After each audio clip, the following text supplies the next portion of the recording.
first of all, gentlemen, both of you, thank you so much for coming in here to the library. It's an honor just to be sitting in the room with you gentlemen. Thank you. As a veteran, you know what I mean? It means a lot. It means a lot to this library too. So thank you for your service and thank you for coming in. Thank you for your service too. We're all on the same team. We appreciate all of our veterans. That's right.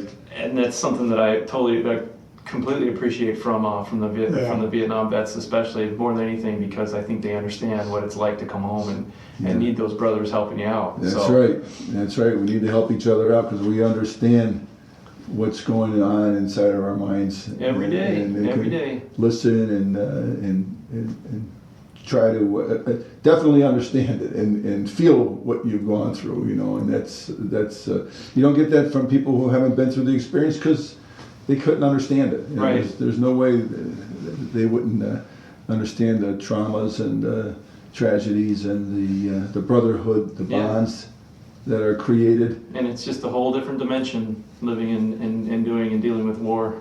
Yes, yeah, it's a bad dimension, but it's there. It's there. It's a reality, right? All right, so I'm Aaron Polinsky. I'm here with Anthony and Paul LaFalce. We're doing Stories of Service for the Pritzker Military Library's Oral History Program. So, gentlemen, again, thank you for coming in. And I'll start with you. I think with rank has its privileges or whatnot. So, give us your name and tell us when and where you were born. Born May 16th, 1921. How many years ago? That's so far back I can't even remember. 21. Yeah, 91. Yeah, going on near 100 years. I'll be 92. My next birthday. Yeah. Right around the corner. Yeah. And you, where were you born, sir? I'm Paul LaFalce, Tony's son, and I was born in Poughkeepsie, New York as well. That's our hometown. Our grandparents, Dad's mom and dad, immigrated to Poughkeepsie from southern Italy. Grandpa came in 1903 and Grandma came in 1906, right around there.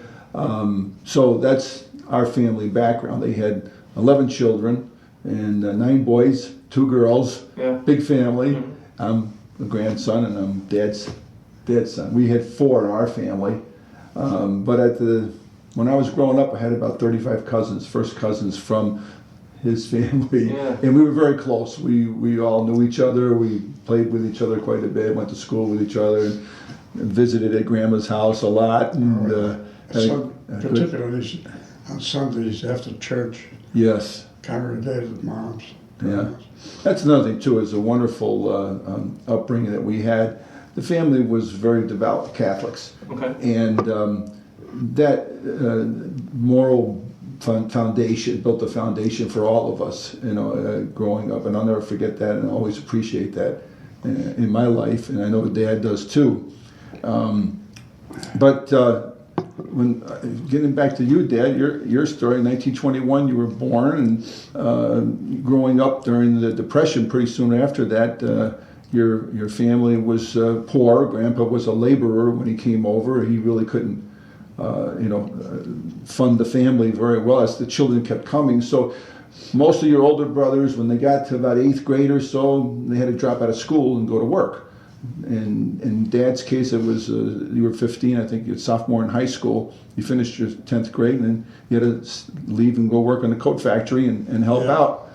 And that's the way it was. So all the boys had to work and bring the money home to Mom and help the family survive and grow together. But there was hard times, but a lot of fun times. Well, a lot of love in the family, I'll tell you that.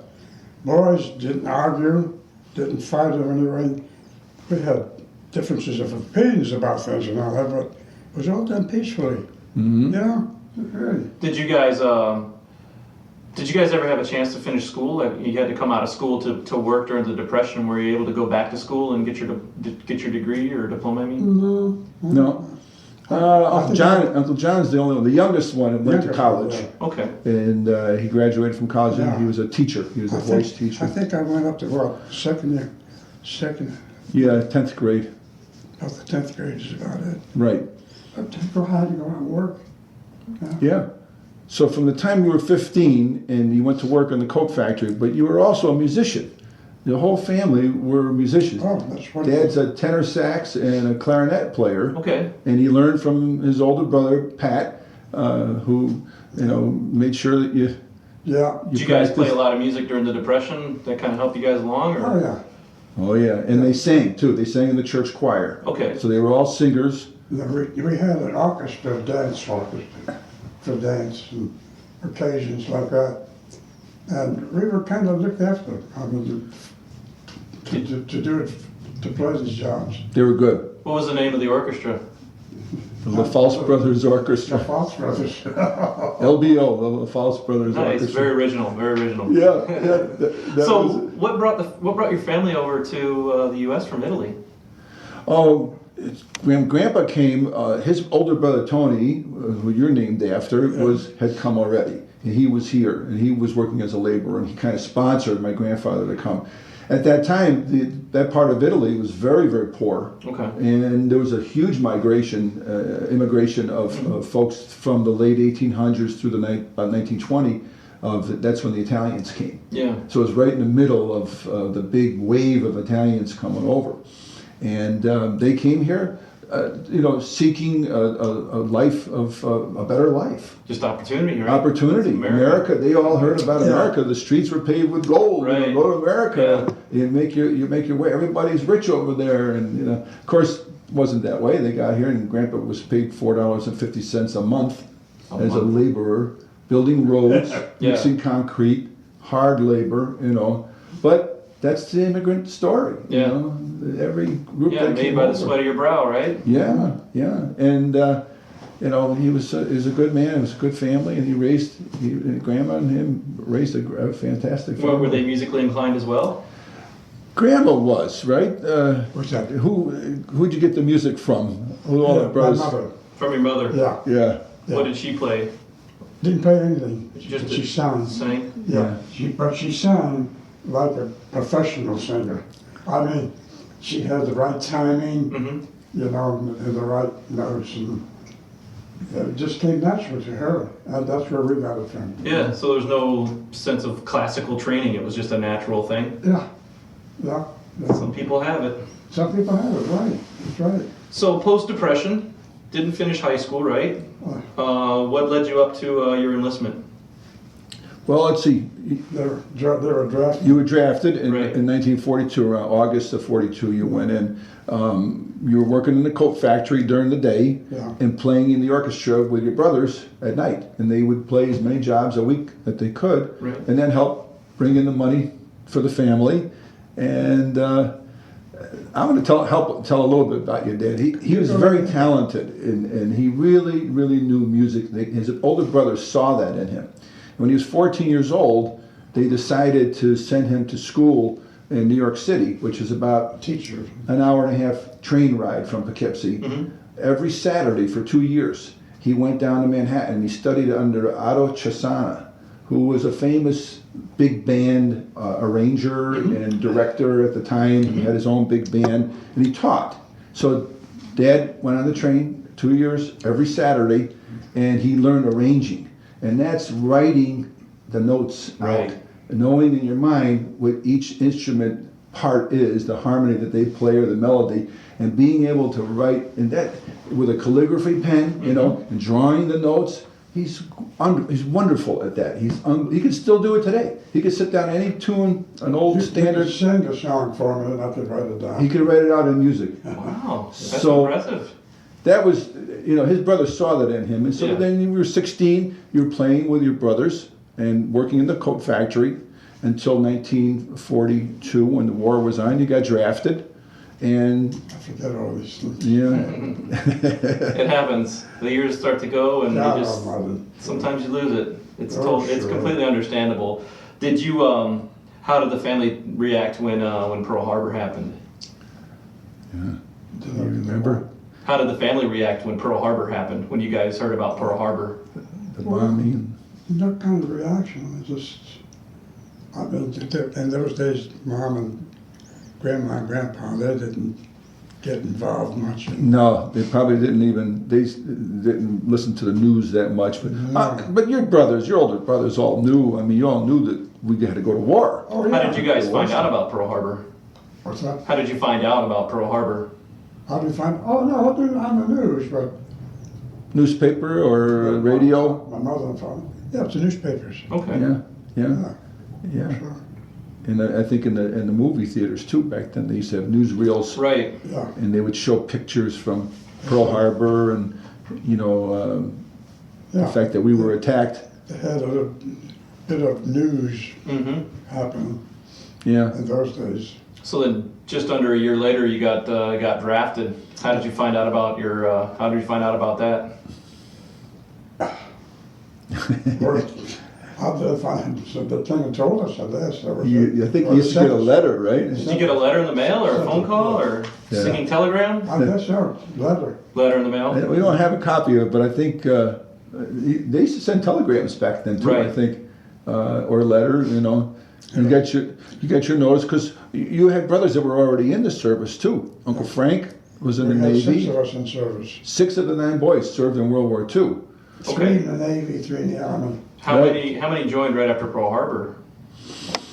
Or were they don't know. drafted as well? I can't think of. Well, Uncle Frank was in the Navy. He may have joined because he was working for the post office. Mhm. And when he got into the Navy, they kept him in that role. He was Okay. a postal, whatever. He stayed stateside the whole time. Okay. Uncle Louis was older too. He was a barber, and he went into the army, and he became a barber in the army, and he stayed stateside. Huh. Then Uncle, let's see, who else was in? Uncle Joe? Was Uncle Joe in the Navy? No, my Uncle Joe didn't make it. Uncle Pat, no. Uncle Jimmy, no. Then you. I think Jim. Yeah, because it was you, and then Mike, Carmen, and Johnny. So that's 6 altogether. So you were next to go, after Uncle Frank and Uncle Louis, and then you got drafted. Where did you you were drafted in August of '42? Where did you have to report for your draft? Well, It was Fort Eustis. in Fort Eustis, Virginia. Okay. You went there for basic training, and like you were saying before, he really didn't do a lot of basic training because of his musical abilities. They Right. put him into special services. That's what I was curious about. Was the special service? How did they? Did you volunteer for that, or did they already know that you were a musician? No, I didn't volunteer. They just came and told me. Okay. Yeah, they must have known from when you enlisted, when you went through your induction, that you're a musician. Yeah. But then tell them what happened with the hernia. Well, they drafted me when I had to be, had a hernia, inguinal side hernia. It had to be operated on. Before they took me, they should have been operated on. Right. But they decided to take me in and do the operation when I was in service. They saved mom and dad some money, I think. Yeah, I would say so. Uncle Sugar paid for that one. They So were how taking long- everybody that they could back then. I guess you had to. How long were you at Fort Eustis? Oh, God. Well, not very long because they did the surgery on you down there. Yeah. They did his hernia surgery down there, and then Just a matter of weeks, I think. yeah, and then they sent you back home to recuperate for a month. So after that, you went back to Fort Eustis, and all the guys that you went in with were gone. Were gone. They had shipped out already, Okay. right? And he comes back to Fort Eustis, and he's a musician. He just had his hernia operated. Now he's recovering. Right. But they still put him on a troop ship with a coastal artillery unit and sent him to the South Pacific. So he's on this big troop ship, and they had to go down through the Panama Canal to go to the South Pacific. And Right. tell him what happened when you were coming up to the well, canal. Well, what was your military occupational specialty? Like, what was your? Were you an infantryman, or did they give you a job as a? I had no gun experience, Okay. shooting guns and stuff. So I had no experience in fighting. What I would probably been involved would be special services, entertaining the troops, Right. something like that. So Yeah. He's not really sure exactly what they told him when he left on the ship, but he was with. They just said, "Get on the ship. Get on the ship. You're heading out." You're heading out. So maybe they had maybe they were gonna put you in the band when you got over there. Probably. Or maybe you were going to be on a gun. Probably. An artillery But gun. something happened to that ship before it could go through the canal to the Pacific side. Yes. What happened to it? Well, it hit one of our own mines. Right. So they said. 5 miles out of Panama Canal. They told them that they hit one of our own mines, but there were a lot of U-boats in Right. the area by Panama Canal back then. Yeah. They don't really know what exactly happened, but the explosion was very close to the magazine, Yeah. and it could have sunk the ship. Yeah. But it So you did. got lucky. Yeah. You got lucky there. It disabled the ship when you had to be towed in.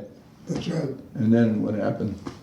So they put me on from the Atlantic side to the Pacific side. And I'm standing, They put you on a train. They put everybody on a train, a right? train, yeah. And went over to the Pacific And I'm side. standing, and there's hundreds of us behind me. I'm in the front row Mm-hmm. on the very end. And two guys came up that belonged to that particular post. They came up looking at us and checking us out, so to speak, you know. Right.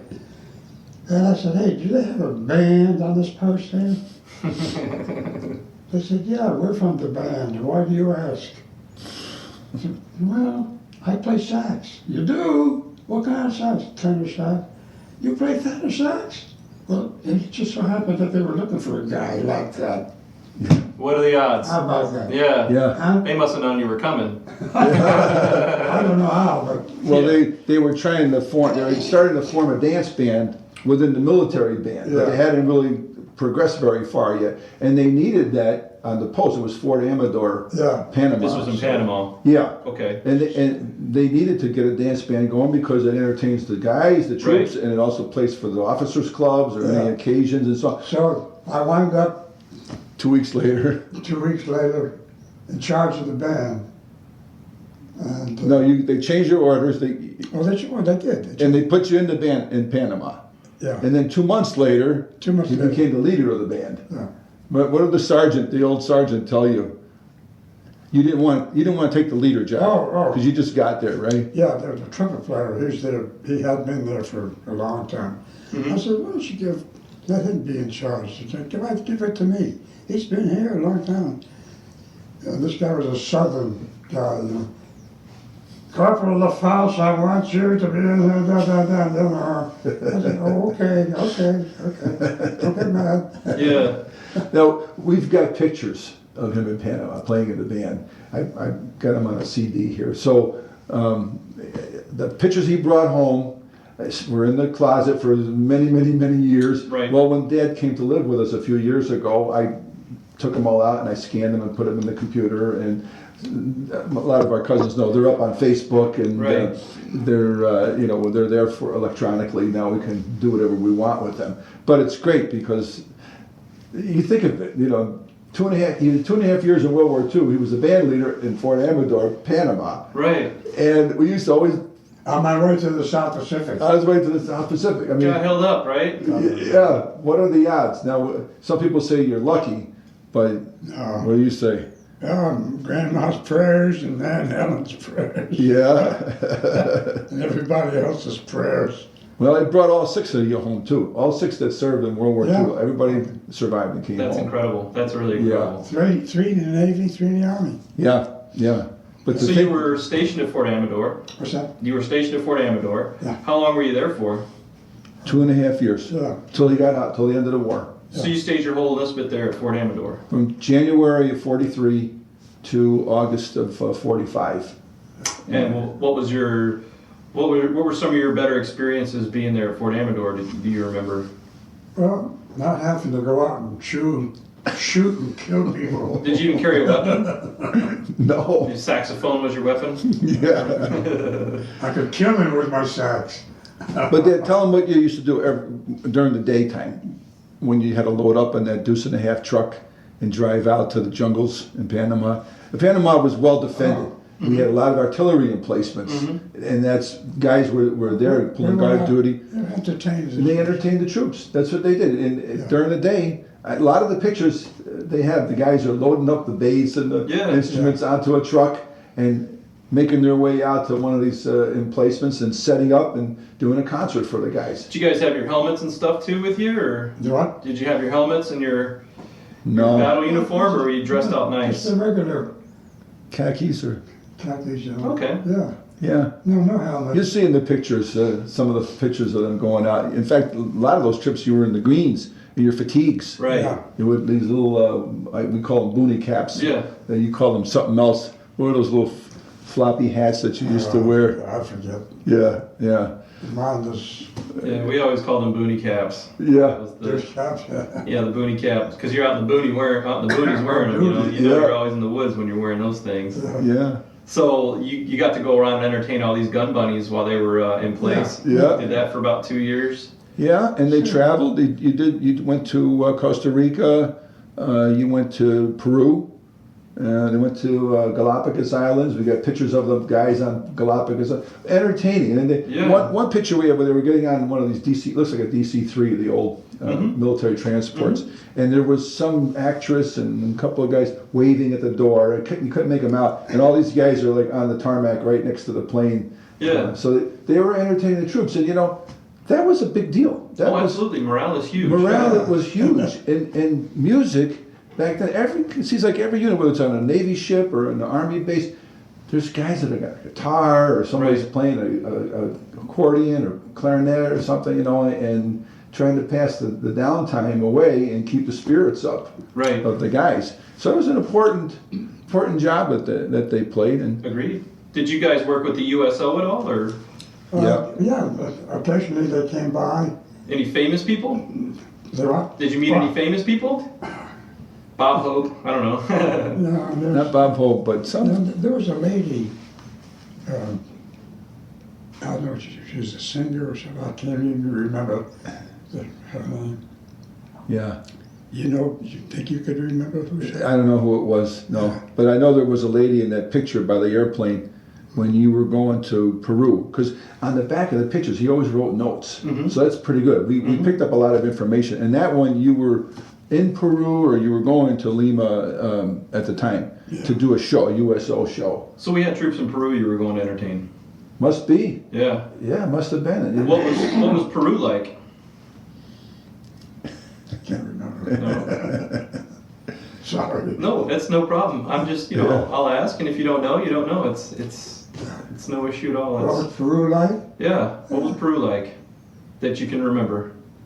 Well, it was a clean place. I mean, the people were nice, friendly. Good food? Yeah, I guess. I can't remember exactly, but.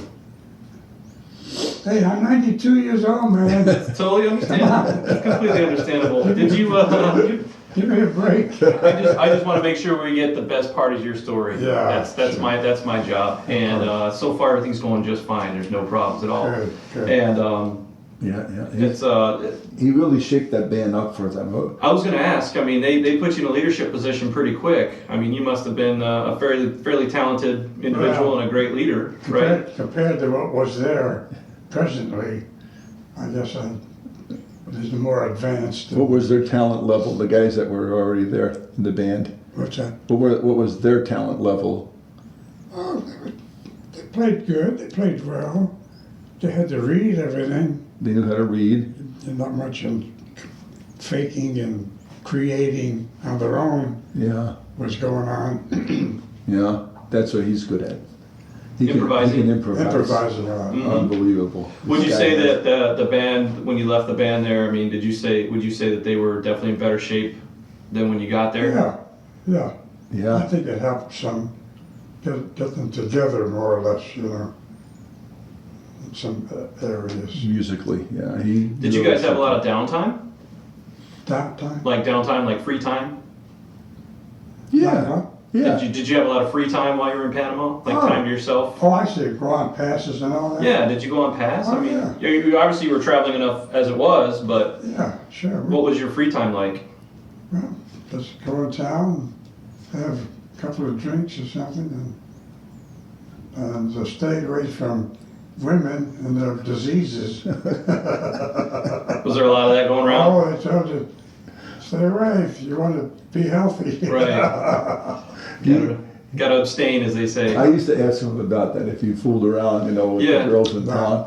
No. Not him. They're very strict religious background, and he was a good boy. In fact, one of the pictures we've got of him is on a Sunday at the Holy Name Society, and there were a lot of guys in the room, and Yeah. he was in there, and there were some Navy guys too that were just happened to be there and went to church, you know, went to the Holy Name Society. So he said, no, he stayed away from the girls and fooling around down there. Oh, yeah.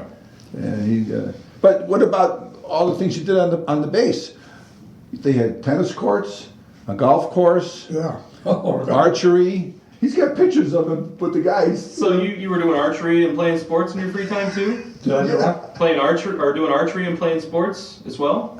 Archery, I did, yeah. Well, there's a picture of you. Yeah. Yeah. I think it was just for a picture. Maybe they did a little bit of that. But golf, there's several pictures of you with the guys playing golf and Yeah, golf and tennis. yeah, tennis, golf. I can imagine Panama is a pretty cool place to play golf. Yeah. A lot of vegetation. Yeah. What was the scenery like there? Or the what? What was the scenery like? Scenery, Yeah. or the palm trees. Mm-hmm. Yeah. What are these trees? And coconuts. Huh? The coconut trees. It's coconut trees, yeah. He's got some pictures of him in front of this big fan palm. Must have been out by the barracks there, because a lot of his pictures are there with his buddies out there. You had a dog, right? Yeah. What What was kind of his dog? name? Was it a mutt? Little black and white, Mutt. small dog. Mm-hmm. We called him Piccolo. Piccolo. Okay. Yeah, small instrument, small dog, right? And Dad's a dog. He's a dog lover. He's an animal lover. Even with our dog at home right now, he's the closest one to the dog. The dog loves him. And there's pictures of him holding little Piccolo Yeah. over there in Panama. Piccolo. And I think I had one picture. I think he was in the car, and he was looking out the window, and somebody wrote on the scene. Okay, that's Brownie. I'm not the driver. I'm just the pet or something like that. That was back in Poughkeepsie. That's the LaFalce Brothers Orchestra had a van Oh, that they traveled in. Yeah. And they drove the same van to every gig that they had. And there's a picture of, they always had a dog named Brownie. And it's a mutt, you know. So here's Brownie sitting in the driver's seat looking out, and it said LaFalce Brothers Orchestra on the door. Right. But Uncle John digitally changed it. Like, my name's Brownie. I'm just the mascot. I'm not the driver or something like that, you know. Nice. Yeah. So would you say you had a pretty solid group of friends while you were in Panama? yeah, Yeah. yeah. You know, it's. You all got along We well. got along fine. And no arguments, no fighting. Now, how about Never experienced that. Pete? Tell them about Pete. Pete Petriani, right from. Where's he from? You remember? Yeah, Pennsylvania. Erie. Erie, Pennsylvania. Erie. Okay. Pennsylvania. Right up on the lake, yeah.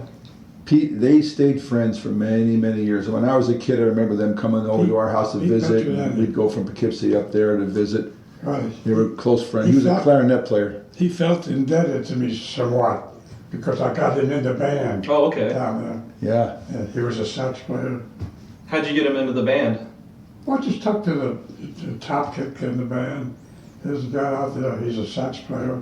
And he said, yeah, come in. Where was he at? Was he like a regular soldier on the line, or? I have no idea where. Was he on his way over to the Pacific too? Did you? He could have been. I forget these things, Carl. Yeah. But I know he was always indebted to you so he must have been in a different role. He wasn't a probably- musician. Yeah, I'm assuming that he was en route to probably something a lot more dangerous than playing in the band in Panama. Right, right. Even if there was no fighting Right. where he was going to go. But still, on an island, probably. Right. Yeah, The situation will be a lot more hairy. yeah. We when we put your information up on Facebook a couple of years ago, one of the pictures is of the whole band in formation, all standing with their instruments. And Dad at the time wrote the names of each guy under the picture, right? So we have all those names. So I posted it on Facebook. I said, hey, if anybody had a grandfather that served in Panama, was in the military band, Right. you know, you remember, you know, you might. So sure enough, Pete's son Pete, lives in Erie, Pennsylvania. Get out. And he wrote me on Facebook, and he says, I can't believe it. He says, I'm sitting here crying right now looking at pictures of my dad Yeah. and your dad. And he goes, my dad, he says, speaks so highly of your dad when he was Yeah. in the war and how much he thanked him for getting him into the band. And that was just a couple of years ago. So that was nice. That's But awesome. I haven't heard from anybody else, any other families out there. But so The military does a good job of forging friendships. This is the band, huh? No, it's me. that's him with his brothers in 1954. Is this the OBO? That's the Nine LaFalce Brothers singing group. They started recording in 1953, 54, and they tried to make a go of it as singers, as recording artists. And they had a contract with RCA Victor, and they recorded 2 singles, front and back, Yeah. sides, and they were doing pretty well. But they also were asked to appear on the Arthur Godfrey show. Oh, wow. I don't know if you wouldn't remember that. Well, I Heard never of seen him. it, but yeah. Well, Arthur Godfrey had the Talent Scout show during the 50s. It was a very popular TV show, national TV show. Mm-hmm. And they appeared on there, and we have an audio recording of that. Wow. Uncle John kept it all these years. Yeah. A friend of one of the brothers at home had just gotten one of those reel-to-reel tape recorders. It was a new thing back then. Mm-hmm. And he taped it right off of his TV set. So we have the whole audio of the whole show. And it's in pretty good shape. My uncle was able to clean it up with his Right. equipment over the years and software. And to hear these guys on there, they sang Old Man River Oh, nice. and knocked them dead. I mean, Dad wrote the voice arrangement. Yeah. Of course, the studio orchestra fixed the orchestra arrangement that day before the show. And my Uncle Johnny had just graduated from Potsdam University. He was a voice major, so he had a real operatic voice.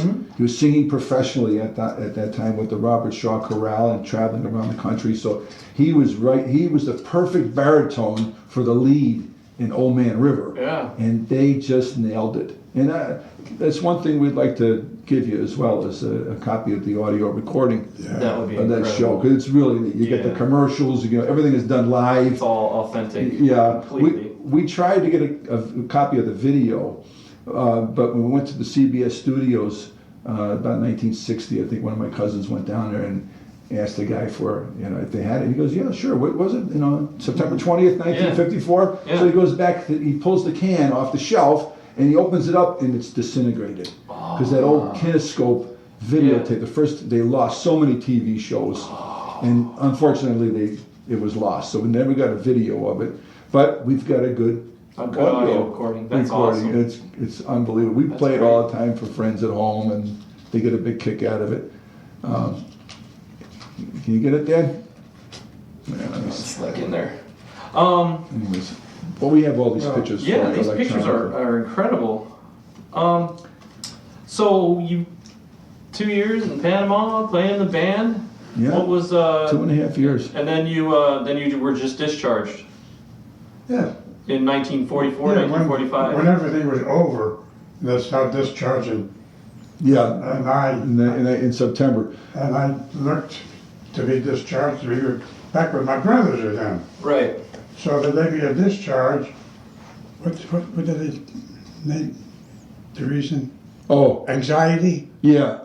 Something about anxiety. At the time, if you weren't, there were so many guys getting out of the service. It took time, and Right. if you weren't coming from Europe or the Pacific, from an infantry unit, they had top priority for discharge. Right. If you were in the band in Panama, you had to wait. Yeah. You were not going to get out. I can imagine. But his top sergeant or your commanding officer Yeah. kind of rigged his paperwork and put on there he's suffering from anxiety. He's got to go home now. So when he got to leave in September or August of 45, because he wanted to get home with his brothers, and also they offered you to stay in and Yeah. make a career of They want to music. send it to West Point. Yeah. They wanted him to go to West Point and Play be the in Army band. Yeah, and make a career I out of said, it. no, thank you. Yeah, you'd be playing tenor sax in Korea probably, Yeah, you would have God been knows. traveling. That Army band, I've seen them here in Chicago. They're wonderful. They're great. They travel all over. But So you said thanks, but no thanks. Thanks, Yeah. but no thanks. You had to get back to your brothers and the LaFalce Brothers Orchestra Oh, and your family. And so you went back to Poughkeepsie? Uh-huh. How'd you get back from Panama? Train. Well, Took the a ship, remember you went on the ship to New Orleans? Yeah. They dropped you off in New Orleans. And then from there you took the train Take the train from there. back up to New York. Huh. Yeah. Okay. What was homecoming like? Well, homecoming, right? Mm-hmm. Oh, it was beautiful. Any other words I could use? Happy to be It home. was wonderful. Yeah. I felt more at peace. Felt more like I belong there, you know, it's a kind of feeling. Right. Yeah. And you met Mom a little before that too. Yeah. Because some of the pictures you had from Panama That's were right. of Mom and her family and friends back in Poughkeepsie. Yeah. Mhm. They'd send him photos Okay. and with little notes on the back, and you had little notes to Mom. So I know, you had a little spark going there, I The think. families were friendly anyway. So you guys knew each other before you left for the Families. war? Pardon? Did you know your wife before you left for the war? I knew her, Mhm. yeah, sure. Mm-hmm. Yeah. Yeah, it was a small town and a very tight-knit Italian community, Right. immigrant community. Right. So all the Italian families were pretty much knew each other, or Yeah. a lot of them did. And so when you got home, you and Mom, well, at least you got married in 19, you got home in 45, end of Yeah, I 45. remember. Once I went home just for, while still in service, for just a couple of 2 or 3 days, and your mom was sitting there with one of her friends, and she said, "Oh, look there, isn't that Tony?" She said, "Oh, that's Tony." No big deal. Right. Yeah, Oh, that guy. yeah. And then you ended up marrying her. Everyone wind up getting married. You got married in 1946, right? So it was about a year after you got home. Well, not even a year, because you got married in June, I think, of 46.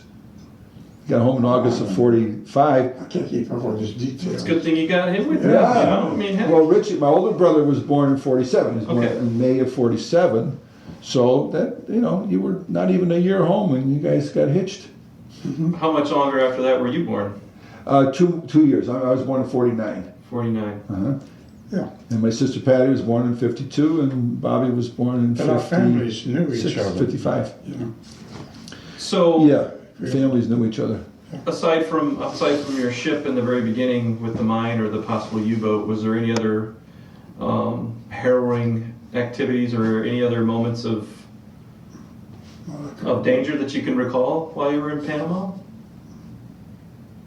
No, I can't think of it. You might have dropped your horn on your foot one time or something. That's a possibility. No. And you only took leave or vacation once while you were in Panama? Yeah, I think I got home for surgery leave or something? Well, yeah, that was in Fort Eustis Fort Eustis. when you first went in. You went That's home for a about it. leave. Yeah, I don't think you got to go home from No. Panama those 2.5 Nothing years Panama. during the war. They didn't. No. When you were overseas, they didn't give you leaves to go home. Yeah, no R&R. No R&R. No, yeah. You had permanent R&R. Well, I was going to say, a 2.5 year stint in Panama with the band, I mean, that's Oh, that was a blessing. not to downplay your service, but that was definitely a great gig. Oh, boy. Yeah, Yeah. God. That was incredible. like being on vacation down there.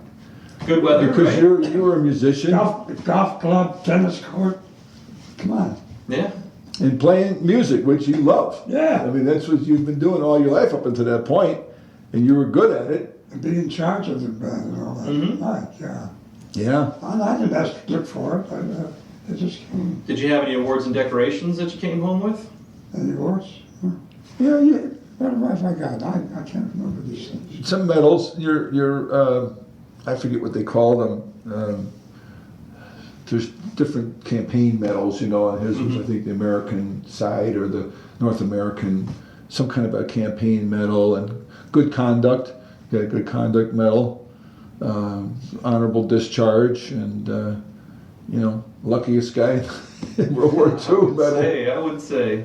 I mean, that story is just, it's phenomenal. You know, it's just unbelievable to be on your way during the buildup of the Pacific campaign. I mean, January of '43, we were just, you know, getting going, you know, and they're sending hundreds of thousands of guys over there, you know, and to be picked out like that, just happened to run into a couple of guys from the band while you're waiting for your orders to get another ship to Panama, and meet these guys and get it put into the band. It's just when you get to be a blessing. My age, you forget all this thing. Well, what rank were you when you discharged?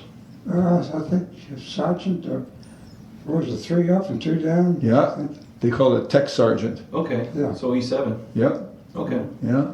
Yeah, 3 up and 2 down. And on his discharge orders, it says, you know, the MOS is band leader. Band leader. Didn't have like a number thing. No, I didn't know there was such a thing as a band leader. Yeah, I don't know. I think they call them drum majors. I know in the Army now it's usually like a warrant officer, or if it's a bigger band, like a field grade officer. But Yeah. excellent. So you were born in '49. Yep. Yeah. Where did you go to school? In Poughkeepsie? In Poughkeepsie, yeah. I went to grade school at a Catholic school, Holy Trinity, our church school, and then in high school I went to, we lived a little bit in a township outside of the city. It was called Arlington. So I went to Arlington High School. Okay. And graduated high school and in '67. Did you play any sports or involved in any clubs while you were in school? Yeah. I was involved in music, chorus, sports. I love sports. I played basketball, football, baseball every season. You know, and wasn't real good, but you know, and I didn't make the high school teams. You know, right. But that's, you know, just a kid. You know, growing up around the corner with my brothers and sisters and my Uncle Mike and Gloria, their family lived right around the corner from us in the development that we lived in. And Skyview Drive? Skyview Drive and Lafayette Drive, right? So I was very close to those cousins. My cousin Tom was my age, and Michael and Larry and Steve and Helen, all those. We were close, and all of the buddies, you know, on the block. And well, you got a big family, you know. It's like plenty of people to pal around with. Yeah, and it was a real nice area to grow up. It's very rural in Dutchess County, New York. People think of New York, they always think of New York City. Right. You go 50 miles north, or not even 50 miles north, and you're in. Yeah, my family's from Cooperstown, so I'm very sure, familiar, Cooperstown, right? Middle of nowhere. I live 17 minutes outside of Cooperstown in a small town that's like 75% my family. Yeah. So I can totally relate, definitely. Nice. So, how aware were you of your dad's service growing up as a kid? I mean, you know, I knew it would happen. We heard the story of him going, you know, through the Panama Canal, getting into the band. And as a kid, I mean, we used to play war all the time. That was a big deal because World War II had just ended, and everybody, war movies and stories of the war. And so we'd run down the street, you know, playing the Americans against the Germans or the Japs and all this stuff. And we'd always ask each other, what'd your dad do in the war? Oh, my dad was a paratrooper. Oh, my dad was in the Battle of the Bulge. My dad was a band leader in Panama. hey, everybody had to pull their part. Definitely. And now, as I didn't an ask adult, for it. no, I understand now. That was a blessing. You know, that was wonderful that happened to you. But anyways, we revered the World War II veterans. Our dads, right? Most of our dads absolutely. were in the war. Yeah. And the dads never really talked about it that much. They downplayed it.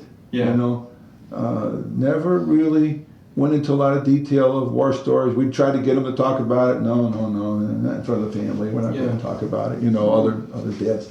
But having been in Vietnam myself now, I have a better perspective looking back as to what those guys went through. And it seemed like the World War II guys just were told, hey, suck it up. You're home, forget it. It's over. And reintegrate. Get back into the world. Yeah, and some guys had a real rough time with it. We had a neighbor down the street. I remember one night hearing screams, and this windows were open in the summertime. You know, he was a few houses down. I woke up hearing these screams, and it was Phil Nenny. Yeah. And you told me, he said, yeah, he was in the war.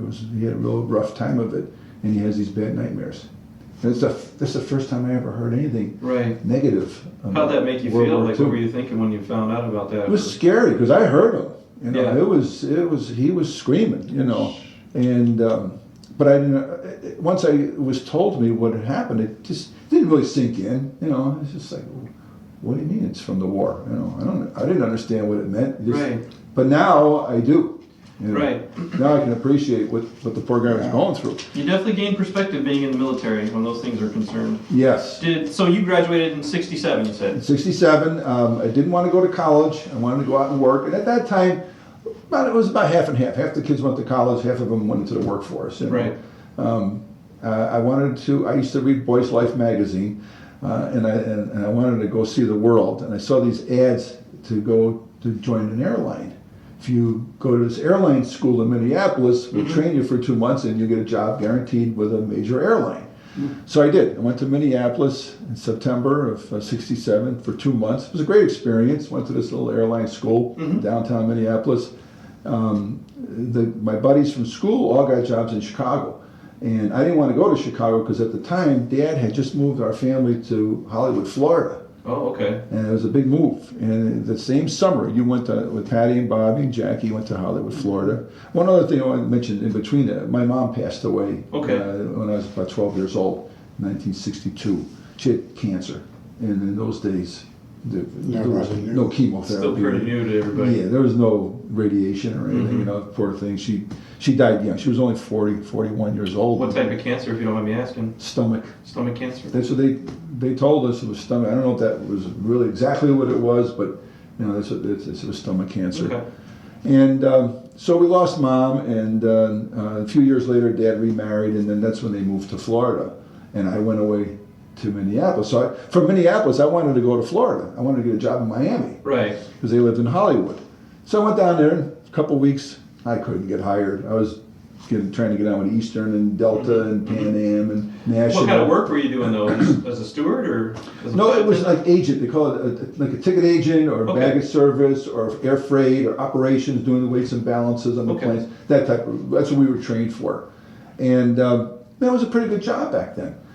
So I couldn't get hired in Miami, and my buddies who did go to Chicago, they called me and said, "Hey, Paul, you come up here. I'll guarantee you, first day here at O'Hare, you will have a job at a major airline." I'm like, all right. So I put my suit and tie on. I flew up to Chicago and stayed with one of the guys, and sure enough, first day I got a job with Eastern Airlines. Eastern. So in December of '67, I started with Eastern, and I actually spent 20 years with them until they went bankrupt in '87. But it worked. So were you registered with Selective Service then? Yes, out of Albany, New York. Right. From Because you graduated high school from Poughkeepsie. Right, and I never changed my draft board to Chicago. So I was here from December of '67 to '68, and then in March I got drafted of '69. Okay, so you were living here in Chicago during the Democratic National Convention and the riots? Yes, I was working at O'Hare that night. I can remember. How was that? What was that experience like for you? We heard it on the radio. We were at work. I used to work a night shift, an evening shift, and we knew it was going on. And you know, at the time, I wasn't really paying a lot of attention to politics and the war and stuff. I was just working and trying to make a go of it. Right. You know, and I didn't really pay a lot of attention. We knew that was going on, like the older guys at work. Those damn kids downtown, they're breaking the buildings apart. I hope the cops beat them up, you know. And I didn't know one way or the other. I really didn't have much feeling about the whole thing. I wasn't paying much attention to it, to be honest with you. Yeah. But my draft notice came, and you know, I had watched the war on TV. I was going to ask. As a kid growing up, sure, in high school, every night it was on the news. Yeah, I was going to say 1968 was a very pivotal year for the Vietnam War as far as the media was concerned. It was all over the news. Yes. You obviously you must have watched Walter Cronkite's expose that he did. After the Tet Offensive, right. I was probably leaning more patriotic to the right at the time. I wanted America, I believed in America. I felt what we were doing was right. We should be there. We should be stopping communism. And the tide was turning, and I was working. Right. I was 18 years old. I got a full-time job with an airline, and I threw myself into that, you know. And all of a sudden, happy to make a good paycheck, right? Yeah. And all of a sudden, I get my draft notice, and I didn't really want to go. I mean, I knew the war was raging. Right. It was going to be dangerous. Right. But what do? You have to serve your country, you know. It's either that or there were kids going to Canada at Yeah. the time to avoid the draft. And I wasn't going to do that, you know. Or I wasn't going to go to jail and protest and say I'm not going to go, you know. So I think when I got drafted, about 40,000 guys a month were getting drafted. Were going in 40,000 a month because they would turn us over. You know, you only did 2 years as a enlistment or as Right. a draft, and then if you went to Vietnam, you did 1 year, and you came home, and then you're pretty much done. So yeah, they were turning us over, and I remember I went to training in Fort Dix, New Jersey, because I got drafted. I had to go back to Albany Right. to get inducted. And they sent us down to Fort Dix, and they had just started building up new barracks down in Fort Dix, and they were, it was a training center for basic training and advanced infantry training. That's where my dad went to basic. Did he? Yeah. Yeah. 73, 72, 73. Actually, it was pretty nice. I mean, March was kind of cold when we got there, Right. but the barracks are all brick buildings. They were all brand new. Brand new. We had nice places to live, but it was still basic training. Yeah. You know, Well, yeah, and I mean, your wake drills up, are- slap your in her drills are face. work, yeah. Here's the military, pal. You know. Get up, hurry up, eat, wait, Yeah. go to the range. So, when you got your draft notice, how did you feel about that? What was going through your mind when you found out your son was drafted for Vietnam? I hated to see him go, but there's nothing I can do about it. Right. This is governmental and et cetera, et cetera. So, yeah, I wasn't exhilarated about it, but it's something that had to be done. You were very supportive. Yeah, I was supportive. I You used accepted to it. tell me you were proud of me. I was going to ask, did you feel a sense of pride? I mean, Vietnam at the time really wasn't very popular with the American public, but I mean, you know, you being a service member and your son Yeah. getting ready to join the service, Yeah. I mean, Yeah, I felt that it was quite a thing for him to go to Vietnam, and not much was said about it actually. I mean, as far as news was concerned. Yeah, I just. did you offer up any advice? Did you offer him any advice before he left? Did I say be careful? And Keep I your must have head said down. something. Yeah, you used to talk to me about drilling and marching. You used to teach me how to march and do order arms and present arms. I remember that. Drilling ceremony? Yeah, well, my dad was a career military man. He used to take us to all the obstacle courses and stuff like that. Oh, When I joined, the only piece of advice he ever gave me was don't volunteer for anything. And I'm like, well, it's too late for that. you know? did tell me that too. Yeah. Oh, Don't yeah. volunteer for anything in the army. I think that's the golden rule of the armed services. Don't volunteer for anything. Yeah. I got a good story about that. Don't do what? Don't volunteer. Don't volunteer. Oh, I see. Don't volunteer for anything in the army. Don't So stick your head up. So you got your draft notice. Your Yep. father was helping you along, you know, giving you some words of advice and everything. How about the rest of your family? How did they take it? I'm very supportive. They're worried. You know, they're very worried. I Right. remember Grandma Scrivani, my mom's mom, who also lived down in Florida by you, talking to her, and they were so worried about me going in.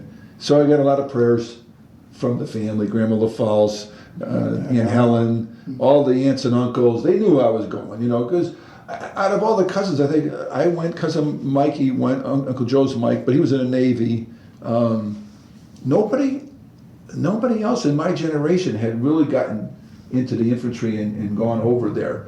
And but I know I had a lot of support from my family back in Poughkeepsie and down in Florida, and that helped me a lot over there. But anyways, Fort Dix, New Jersey. Yeah. Basic training. You get done with basic, and then we're waiting for our next step. And everybody's hoping, well, maybe I'll get Germany. Maybe I'll get Korea. You know, right? 99% of all of us went to Vietnam. That was it. You look up on the board, and there you are. You know, advanced infantry training Yeah. from Vietnam. I'm like, oh crap. And then you get one guy over here, banned, right? So, all right. So where'd you do your advanced infantry training? At Fort Dix. Right there at Fort Dix as Yep, well. they did it there as well. So it was. Did you stay in the same company? So was it a group of guys all together at the No, same time? Or? no, there was a different company. Yeah, they moved. I think I was with some of the same guys, but they just reassigned us to the new AIT, and then that was another 8 weeks Mhm. of advanced infantry training, and that was pretty A intense. lot of shooting, a lot of walking. A lot of marching. shooting, a lot of marching, 5-mile forced march to the range. Night marches, night operations, a lot of jungle training, Yeah. a lot of range work. I qualified in basic with the M14. Nice. and never touched a weapon my whole life. Yeah.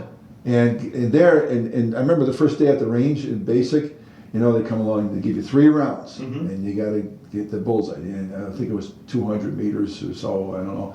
But we're laying down in a prone position, and you know, I'm listening. I'm just doing what they taught me to do. You know, hold it steady, Right. take your breath, breathe out, squeeze the trigger, let it go off, and when you don't, let it surprise you. Just Right. squeeze it very, very slowly. So, well, I did, and I was right next to the bullseye, but I made one of those 3 ring circles, you know, the round, first round, second round, third round, and Right. they were each touching each other, and that was the pattern That's they're a looking good tight for. shot group right there. I was lucky, you know. You know, they say though, like guys that have never even touched a weapon before, when they go through the military, usually those guys turn out to be really awesome the shooters. best shots, right? Absolutely, because the military way of doing it is just so very simple. It is, and And you don't have the bad habits Yep. of another kid who might have hunted all his life. Grew up on a Winchester, shooting Well, his own way. The cool thing was about that day, we had steak at the range. You know, these thin little sticks that were in those, what do they call those containers, the big metal containers. you know, Right, the, Field, it was a field lunch. Field chow, right, But we never got steak. That day we had steak. right.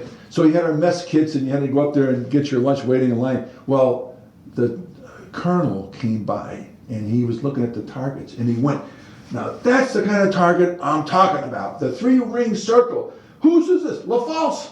Well, where's LaFalce? Get up here, LaFalce.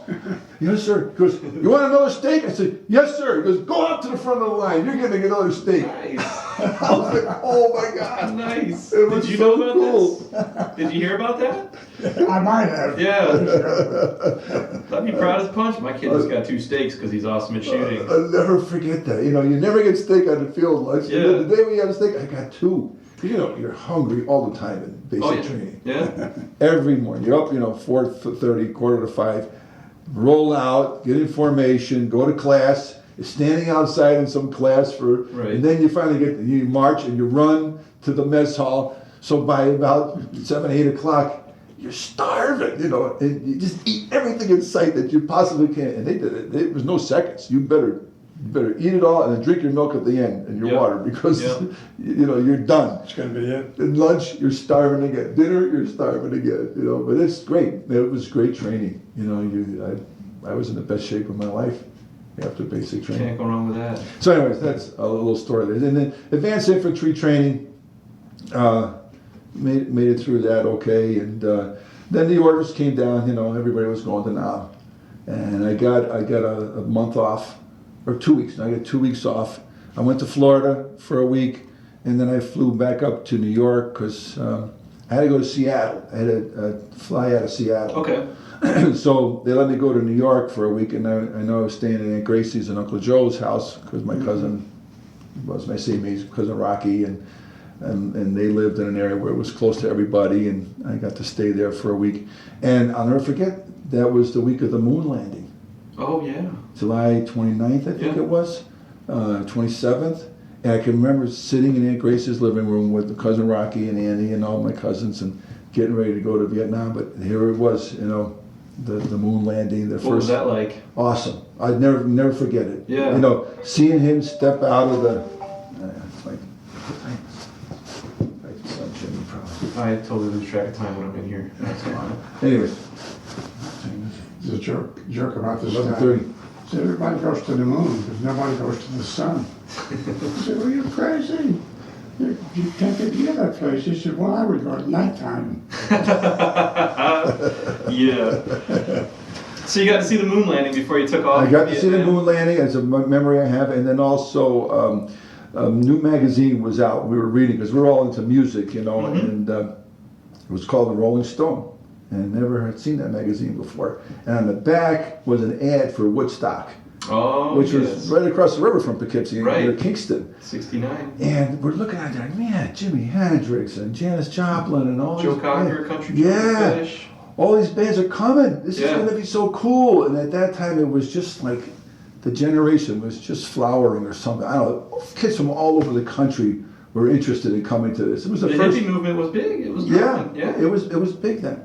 And that was late in August, and I was shipping out. I had to go August 2nd. And I was so mad because I wasn't able. Everybody was going to go to Woodstock. Right. I was so mad, and I ended up reading about it in Stars and Stripes once I was over there. Yeah. It's the only thing I heard about. Did you hear from your friends about it too? Did they Yes, write to you know or what? Nobody from Poughkeepsie went because you couldn't get there. Right. You couldn't get across the Mid-Hudson Bridge. Backed up The traffic. thruway was backed up almost to New York City. Wow. But except Cousin Rocky. My cousin Rocky had a motorcycle. Oh, perfect. And him and his buddy Wiz had a motorcycle. And they just rode the shoulders. Yeah. All the way winding up through Kingston, you know, going up to Woodstock. Yeah. And I remember when I got home, he told me the story. He goes, Paulie, he says, it was unbelievable. We never thought we'd get there, but the cars were all parked in the street. We just rode around them with the motorcycles. Right. And he said, we got there, there was nobody to stop us from getting in. We didn't have tickets. Right. We just drove right up where the big bandstand was, where the scaffolding was. And he says, we pulled around back. So they just drove straight to the venue. And he on goes, the we get off motorcycle? our bikes, and there's Janis Joplin and Carlos Santana. Wow. Just hanging there, you know. He says it was so cool, and he got to spend 3 days there at Woodstock. Man. But nobody else, Tony and Richie, all my cousins who were in the band, they were musicians, and everybody wanted to go to see Woodstock. Man. And So did you read Rolling Stone a lot while you were over in Indiana? no, they didn't even have it. No, just Stars and Stripes. Just Stars and Stripes, yeah. In the Ivy League, the 4th Infantry Division. Right. Newspaper, but Yeah. we didn't get a whole lot of news over there. So, anyways, I get over to Vietnam. Yeah. What And unit were you with? What I unit got did a- you end up getting assigned to? Well, I went to Cameron Bay, you know, and at the time of August of '69, when was the first pullout of the war, when Nixon was going to wind the war down. Right. And the 1st Infantry Division, the Big Red One, was coming home. Well, there were 40,000 guys in Cameron Bay in the exiting side of the base, you know, transit base, and there was just as many guys going in. And I'm looking around going, how is this a pullout? Those guys are going, oh, We're like a swap. we're just swapping, you know. Right. Which it stayed like that for about 6 months or so. But anyways, I got assigned up to play coup to the 4th Infantry Division, to the 2nd of the 35th Okay. Infantry, Cacti unit, and got there in the division base camp. They assigned me to Delta Company. Went on a one mission with Delta Company for just a quick 3-day mission. We weren't out very long. Foot patrols or air assault or were you air mobile? That was a foot patrol. That was at a Pleiku, or it might have been Bison to a close by fire base to Pleiku, the division camp. And in just a few days out there, I met a buddy of mine, and I became very close with Pat Carbone, another Italian kid from New York City, Right. from the Okay. Bronx. And we started talking. We were going, you know, this company is not good. This is not. They're not behaving like military, like a soldier should.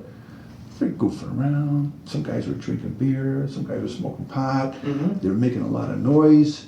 I'm like, this is While scary. you're on patrol? Yeah, this is in the whole line company, right? 4 platoons, Right. based in this one little area there. So there was 100 guys, and it But just, you guys weren't together at all stateside. You just no, we just that's where were we together met. in Vietnam. Right. So we came back into the base camp after 3 days. We're in Pleiku, the Camp Anari. And there, you know, it's a big base camp. They have mess halls, and you get to go inside and eat, and hot food. And we're waiting in line to go in, and there was a guy in front of us from Delta Company who was on his way home. He had 10 months in country, and they were transferring him to the Big Red One because he was going On to the go way home out. with the colors with Right. the Big Red One. So he was kind of lucky. He didn't have to do 12 months. He only had to do 10. And he turned around and he said to us, you guys are FNGs, you know, you guys. Right. That's what they called us. And he said, I'm telling you something. If you want to live the year that you're here and survive, he says, get out of Delta Company, join Recon.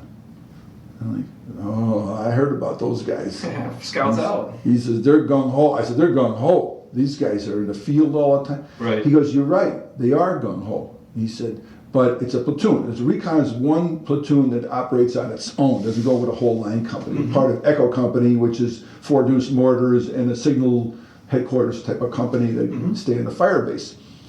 And I said, and so Pat looks at me and he goes, maybe we should listen to this guy. He knows what he's talking about. He's been here. And I said, Pat, never volunteer for anything in the Army. I don't know. I don't want to volunteer. He says, yeah, I know, Paul. But he goes, Common sense, man. yeah, he goes, we were just out there. You saw what it was like with those guys. He goes, maybe we should do this. So we did it. Pat really talked me into it. I was God not going bless to him, do right? it. God bless him, because it was the best decision we ever made. We got to recon. They sent us right over to Bison 2, I remember, and they were on this Ford fire base at the time. Mm-hmm. What was And the name of the fire base? Bison 2. Bison 2. Like the Buffalo Bison. Okay, Right? yeah. Bison 2. And it's pretty close to Playcoot, to the big base camp there, Camp Inari. And I remember my first day there. They sent me to my squad. I met the platoon leader, and I met the platoon sergeant, and I met the squad leader. And he says, "Okay, come on over here by these bunkers. We're staying over here tonight." And they looked at my rucksack and my weapon. Yeah. And he says, "That's not going to get it." He says, "You got to tighten it up." So they're taking my canteens and bringing them in, and they said, "You're going to carry a log across your back. You got to tighten that down. Your sea rations are going to be in a sandbag. Right. You carry them in a sandbag, and that tightens up on the bottom of it." He goes, "If you don't tighten this stuff up, first of all, you're not going to be able to walk. It's going to kill you when you walk. Right. You got to keep it up high in your back. Second of all, the jungles are so thick. There's so many vines, so much vegetation. You're going to get stuck on everything. Right. And you can't do that. You can't make any noise in the Right. You field. need noise discipline. Right. Definitely. Always be quiet, because you don't want to give away your position. So, recon really had their shit together. They really knew what they were doing. And the squad leaders were all, Stuckey was from Oklahoma, Slick was from Minnesota. These guys were like country boys Yeah. that knew how to Maneuver behave in in the the woods. How to maneuver in the woods. Awesome. And, it just was such an eye-opener for me. Well, the first mission, and then from there, everything was CA, was combat assault. They'd fly us on helicopters and drop us somewhere, in an LZ, somewhere in wherever we were supposed to do. And, we had 3 squads, and we were quiet. You never made a noise. You never talked this loud. If you had to say anything, you barely whispered it. It was the squad leaders that had signals and so on. And then we had the lieutenant who had the radio operator with him all the time. They were very quiet. We were just stealth. You had to be quiet, because we never wanted to get ambushed. Small unit. We didn't want the enemy Right. to jump on us. We Right. wanted to get them, before they got us. And so that's the way we operated. We stayed off trails. We were in the Chupang Mountains. I remember the first missions we went to were up high in the mountains. These triple canopy jungles, but mountains. Killer walking, humping on those things all day long. How heavy was your pack usually? Probably 50, 60 pounds worth, because you had your gear and everything, and then you had to have your ammunition. Right. And my first assignment was ammo bearer with the M60 machine gunner, Yeah. Dave Perez. And so he was teaching me, he was bringing me along and how to behave and everything out there. Right. The whole thing was all the time, don't give your position away. Don't fire your weapon Yeah. unless you have to, or you're told to, or when it's time to fire. We don't want to give, at night, a muzzle flash from the weapon will give your position away. Right. Any of that, didn't step on twigs, walk very quietly. Don't make a noise when you're out there. And that's what we did. The whole time I was out in the field. Had a tough time, huh? Yeah, it was terrible. It was What was the combat action like for you guys when you did have contact? usually, if it was during the daytime, we would bump into them. In other words, we would be quiet, and we'd walk into a little bunker complex, or we'd stop, and they would be diddy-bopping down a trail, let's say, if we were on a trail, and they didn't know we were there. So we'd stop, and I'll tell you, this platoon in combat was the best. We got on line and charged every time. Nobody stayed behind. Nobody got behind a rock or a tree. And it was first squad, that point man, initiated contact. They turned sideways. I guess second squad went to the left. Third squad went through. I don't know. But the squad leaders were so good. They just had it so fast. So when the shooting started, we dropped down on our back, dropped our rucksacks, and then we had our pistol belt and our ammo separate. So we were ready to move, and you just went with your squad leader. You fast as you can, and you got on line, because you can't shoot while your buddies are ahead of you. You can shoot them. Right. So you got to be broadside. You got to be horizontal with them. That was the whole idea. And once we got the platoon on line, and we were fast. We did this like that. We got on line fast. Yeah. And then two squads would fire, one squad would move up. No, two squads would fire, and they had this down, man. We would just move. It was just unbelievable. And then, being quiet, sometimes for days and days at a time. Yeah. It just is such a release of adrenaline. To let your rounds To up. let your rounds up, start shooting and start screaming and hollering, shoot I. We were just, yelling everything we could at these Right. guys. And it always turned out, for the most part, we chased them. I don't care if it was a company of them. They thought the world was coming out after them. Right. We made so much noise. We fired so much firepower down. Full 3 fire machine Comanches, guns. right. Each squad had a machine gun. We were blowing them, with, shooting off the M79 grenade launchers, and firing our M16s and screaming and howling. And our FO, our forward observer, was with us, who would be on the radio with a map, calling in, because we would always be within range of the fire base. So we always had like a 105 battery on the fire base, Right. and our 4-deuce mortars. Right. They would shoot for us, and he'd call in a fire mission. And so as we're moving up, you'd always hear the first round of smoke coming in. Pop! The first round would be smoke, so he could hear it where that round was. Right. And then he'd adjust it, this left, right, so many meters, and Yeah. add, drop, and then he'd shoot one round of HE, and you'd hear that. And you knew, as we were moving up, okay, it sounds good, it's ahead of us, that's the direction we're chasing the dinks, Right. And then they would just they would open Fire up for us. effect. Yeah, very seldom fire for effect. Oh, okay. We'd get a volley, sometimes 2-3 volleys. They had certain protocol to follow. Right. Fire for effect. I think I heard that one time. Yeah, that would be like leveling an entire grid square. Yeah, That's when the ultimate, we got to get out of here, Yeah. blow everything up. But when five guns shoot for you, Yeah. 5 howitzers coming in, and you're, Right. and Ground then shaking. oh man, and then we would always worry about a short round if Yep. they didn't pack it right. It might land on top of us. We had that worry, which it happened from time to time, where the maps weren't quite right, and but our FO was so good. I mean, he was right. He knew where we were on that map at Right. all times, Right. and those maps in the jungle are hard to read. It's all Everything lines of elevation, so Mm-hmm. you got hilltops and you got side hills, and which hill are we near? Is it this grid or that grid? Right. And I never really knew enough to do it myself to call it in, but so proud of those guys, man. They were just How support often us. did you hear from Paul while he was over in Vietnam? Not very often. Did you get a lot of letters or no?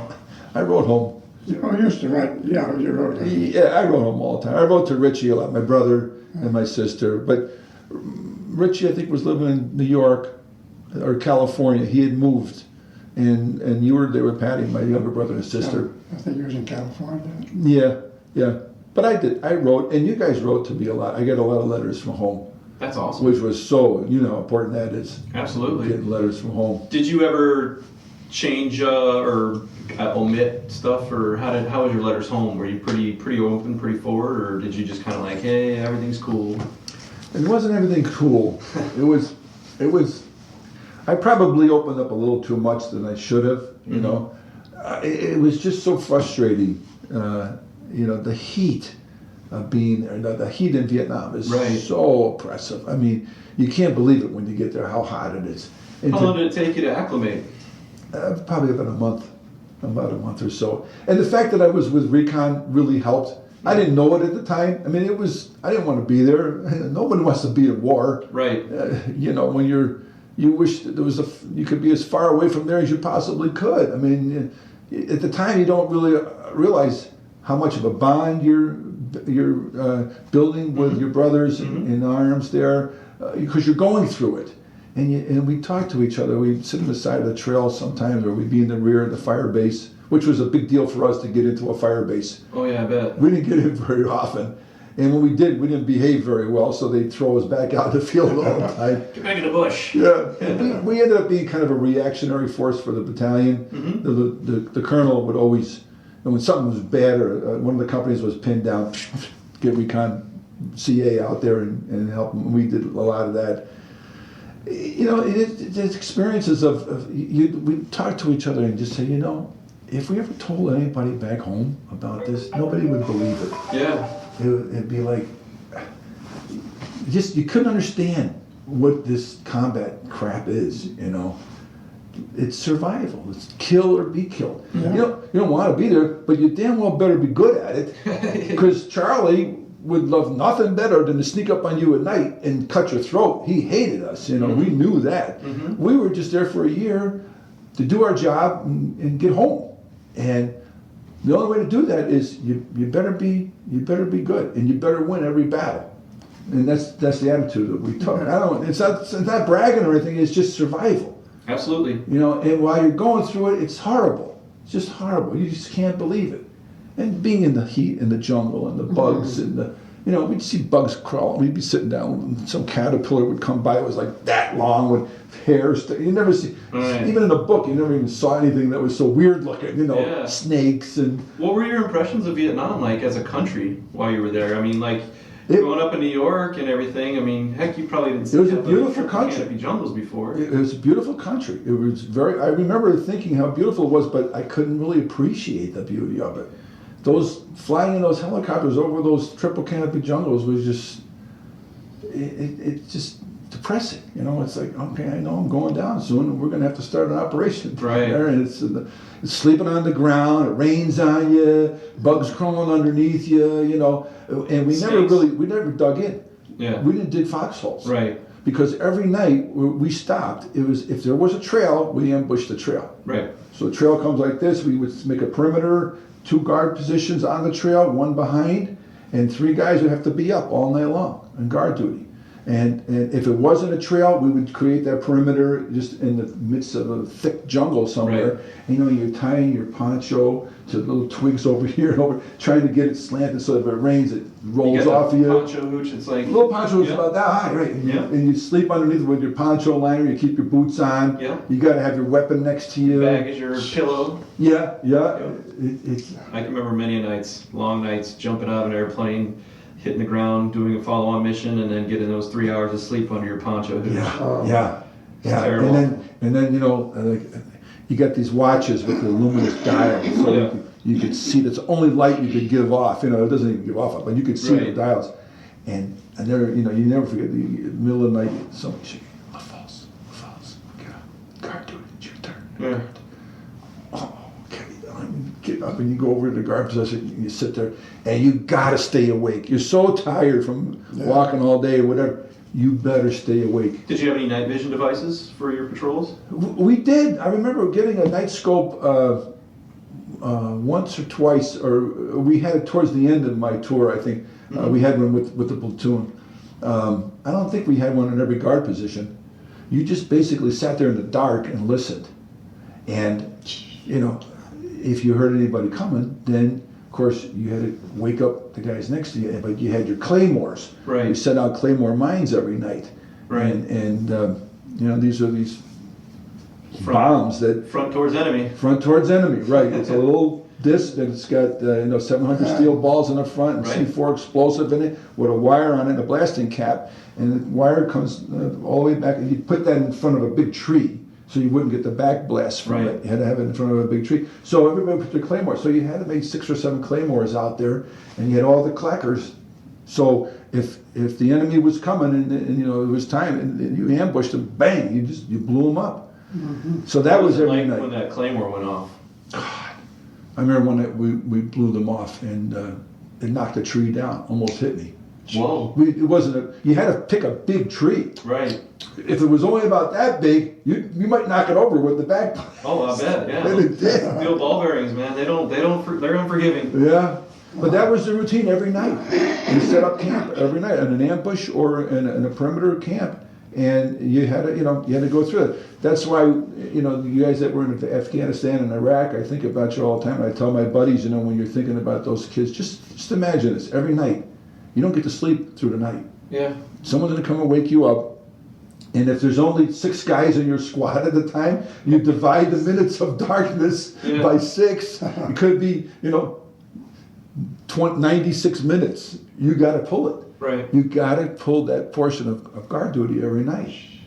And, that's just part of being in the infantry in a war and living through it. And I have such a great appreciation of the guys today that are serving our country. I know they have to they have to go through the same thing, every night. Absolutely. A lot of mountains there in Afghanistan. I don't know, it's a mixed bag. A lot of desert too. Yeah, Depends on where you're at. right. A lot of open territory. Do you, I don't think I would have ever survived what you went through. Well, Dad, you know what? Just I didn't think so either. But when you're thrown Yeah. into the position and you've got good guys around you Yeah. and they train you, Oh, sure. you do it. You just do it. You do it to survive. And thank God, I survived and came home. Most of my buddies did. A lot of them Just listening to somebody talk about it, just, wow. so the whole time Paul was over there, how were you and the family coping? Oh. Yeah, just praying for him that he'd be safe, come back safely. I mean, nothing else we could do. Yeah. We couldn't go to some governor or big shot, get my son back there, remember, et cetera. So, yeah, we just have to pray for his safety. Right. Sure. And Yeah. we did for all the others out there. Absolutely. Yeah. Yeah. So you did a year in Afghanistan. You did a year in Vietnam Yeah. with the recon for second. August 69 to August 70. What was coming home like? Coming home was. How was it being short? First of all. No, that's fine. I don't. Yeah. It's Like enough. I'm very curious about how it is when you're I've seen enough Vietnam movies and documentaries to hear people's experiences about being a short timer and knowing you're counting days or whatever. Like, what Right, was you're that always looking at experience the like? calendar and Yeah. counting the days to go home. The only other thing is that when we did have downtime, we took advantage of it. We kind of went nuts. I was going to ask too. Yeah, what was you said they kicked you off a fire base many a time, right? Yeah, What was your downtime like? Well, we just, being recon, when we came into the fire base, we didn't have to pull guard duty, almost never. Because there would always be a line company pulling security on the top of the mountain for the fire base. So we would get a few days rest, and they knew we needed the rest. And so Right. we'd be playing cards and drinking and smoking grass and, doing what young kids did back then, Right. Yeah, listening cut to our loose. music. We had little tape recorders, we'd get cassette tapes from home. And, What kind of music were you guys listening to? oh man, the Beatles and CCR and Janis Joplin and all this stuff, the classic rock stuff that was popular during the day. And that was a big relief. That was fun, doing that. But we didn't have to dig bunkers. We didn't have to make big bunkers. They'd put us somewhere in the fireplace and we'd just sleep on the ground. Yeah. And sometimes we would be in a tent, but very seldom, And if something happened at the fire base, we would have to be part of the reactionary Right. force. Of course, we'd have to Right. get up and join a bunker line and fire. But most of the time, there wasn't anything happening at night, and we might get shelled or something. But we were pretty safe. We How felt those other pretty line safe. companies feel about you guys, recon, walking through the perimeter? Oh, here comes recon. They didn't like us. No? No. A lot of animosity there. Yeah. They thought, well, they have to pull guard duty. We're pulling guard duty. Right. But they knew we were kind of crazy. Those guys are nuts. And then when we'd come in, we'd be so full. After all the pressure and the stress in the field, you'd let loose. Right. I mean, some guys would get drunk and go crazy, and you start out playing cards, and then after a while, they'd go. Once the booze starts kicking in. Yeah, and start fighting, and crazy things happen, and I don't know. And then there was a couple of times when we had some bigger stand downs where we were near the town of Bangsang, and we weren't really doing anything with this big field. The whole brigade was there, and a lot of guys wanted to go in town. And at that time, in 69, 70, the towns were off limits. They no longer allowed the GIs to go in town. When I was there in Pleiku, we went to recon school, it was still, they gave us an afternoon Sunday pass to go to Pleiku City. I remember them doing that. Yeah. But, after that, taste of that and having some fun in town, it's like, hey, we want to keep going. And Right. if we Well, had- did you get R&R while you were over there? I did get an R&R, yeah. Where'd you go? I went to What'd you do? Bangkok. Oh, very nice. It was I won't cool. ask what you did then if you don't want to tell me, but I know Bangkok is a pretty awesome city. I was through there once. It is. I'll never forget going to a Thai boxing match, kickboxing, which at the time Americans didn't know anything about. Right. Now it's a big deal, all this kicking and MMA. MMA martial stuff, arts, right. Right. Back then it was just Thailand, and it was cool. I had ringside seats, and I had a taxi cab driver all week. He stayed with me. Jimmy Nice. took me to the beach and went swimming, and Wow. Where'd you stay at? at a hotel, the not the Meridian, it was the Malaysian hotel. Was it It was all something that, GIs. And something that the government kind of Yeah. sanctioned off for all the guys? yeah, exactly. There was, we went to the Hotel Intercontinental to see a show there. Sarah Vaughan was there the week before. Okay. And Johnny Mathis was coming the week after. I missed them both. Who'd But you get? I don't know. It was a Thai dancing. You know where they wear the big gold Right. hats, Traditional. and all this dancing and these. It was cool. It was cool. You got to go in there. You take your shoes off when you go into place, and when you sit down on the, it's like a couch and a table, and your feet dangle Yeah. below you. Yeah. You know, never experienced that before, and went on a little trip back into the canals. They take you in these little long motorboats, Mhm. and you just go. You go through all these houses are on stilts, Yeah. and they're back in these canals. I had lunch back there and did some fishing. A lot of elephants. Did you see them? Yeah, there Yeah. were elephants there. Thais love their elephants. Yeah, and everything was elephants. You know, Yeah. carvings all over the place, and plus the day I got there, I was in my fatigues, and the taxi cab driver says, "You want to get clothes?" I said, "Yeah, I want to get regular clothes." So we go to this tailor shop. Yeah. And the guy comes out and he says, he gives me this big book, a big magazine. He goes, "You pick out what you want." So I picked out a shirt and a tie and Yeah. pants and a belt. 2 hours later, I come back. He measured me. Everything was done. Nice. So I Very had nice. civilian clothes to wear. You know, Yeah. and- How much pay did you have? I mean, you were getting paid regularly. I mean, were you able to get to your money? And did you have some spending change? yeah, I think we were getting paid like $100 a month back then, or maybe plus combat pay. And, Right. I don't know how it wasn't a whole lot, but there was enough to get. I mean, the hotel was free; you didn't have to Right, pay right. for that. You just had to pay for your food and going out, you know. And, Yeah. oh yeah. we had- Did you have some of your buddies from Recon that went with you on no, R&R, or? no. I went on my own. Huh. Yeah. And in fact, when I got back to Cameron Bay, there was a kid from Bravo Company who was leaving for R&R, and he said, "Hey, did you hear Recon hit the shit?" I said, "No." He goes, "Yeah, it was bad. April 9th, Oh, wow. 1970. Yeah. And to jump forward 30-some years, I go to reunions. I've been reunited with my buddies. Yeah. It took about 30-some years. To but get I- everybody back together. yeah, but it happened, and it's wonderful. That's great. We're just as close today Yeah. as we were back then. It's probably not closer. We, you know, our wives are close and everything. Right. But that was about 9-10 years ago.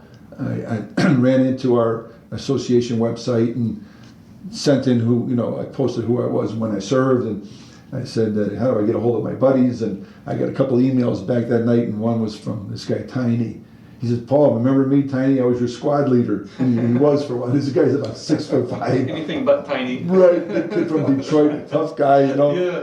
Well, he gave me 5 or 6 guys' phone numbers, and I just picked up the phone and called him. I just started man. calling everybody and learned about the reunions and Yeah. started going.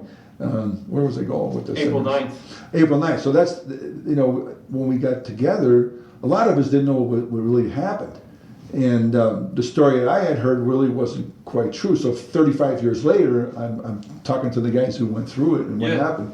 And we had a lieutenant at the time that was a real gung-ho, crazy guy. Mhm. He wanted to kill dinks. That's all he wanted to do. Mm-hmm. And for about I think it was a month straight, the month of March, they killed about 27 enemy in this one area by small ambushes. So he would set up guys laying on the side of a trail with a machine gun Mhm. and cover them in brush, and for like 2-3 hours have them lay there. But there was so much activity, there'd always be a couple of things coming diddy-bopping down the trail. They didn't know we were there. Right. Bang, they'd shoot 1, 2 at a time every day, until it got to the point where I think they sent in a regiment, and they discovered a trail that had tire tracks in it, big tire tracks, fresh, Yeah. muddy tire tracks. Yeah. So the squad leaders went back to the lieutenant and said, "Hey, Lieutenant, we got to get out of here. This Looking is pretty not hairy." good. This Yeah. is something big is down here." No, we're going to stay here and ambush it. He goes, "Come on, everybody's on R&R. We only got 20 guys out here. Are you kidding me? We can't Yeah. stay here." And he was adamant they were going to stay, and they fought. Well, he says, "We'll move back for the night, and then we'll leave in the morning." So the morning came, and he insisted that they go down there and pull an ambush on it. And sure enough, it was my squad. So I know a lot of these guys, Arkansas and Roy, and my buddies that told me about it. Yeah. And, you know, typical contact, they saw a point squad coming down this big trail. There was about 8 or 9 of them. And they had claymores set. So they blew the claymores. Well, that first squad, I mean, annihilated them. It was bad. It was just really disgusting. And the platoon got on a line and charged. That was our MO. We always did that, you know. And guys in line companies used to warn us, someday you guys think you're so hot, recon, you're going to hit a big unit, you're going to get your ass kicked by charging at them. And we always thought, no way, you know, we'll take care of them. You know. Well, what it was a big unit, and they did retreat from our charge, but they fired to cover their retreat. They fired RPGs. So they left a couple guys there. And to cover the retreat, yeah. Yeah, and they did shoot back at us too. There were guys, you know, because Arkansas was telling me, man, and the rounds were flying like crazy, and we were charging. Yeah. And all of a sudden, 2 of the rounds came back up where the lieutenant was in the FO, and it went off like in a tree. Well, it killed the lieutenant, killed the FO, and it wounded 5 guys in that area. Jake's one of my buddies who calls me all the time. He got wounded badly in the leg. Yeah. Roy and another guy saved him, stopped the bleeding. They took everybody's medical packs and we just packing it in there, They finally put a tourniquet up on him and stopped the bleeding, you know, and saved his life. And Jake always tells me a story. He goes, all I remember was this, you know, concussion and by this tree, and I went out. And the next thing he knows, I wake up and there was a bloody hand in my face with a cigarette. He says, I woke up to Royce, give me a cigarette.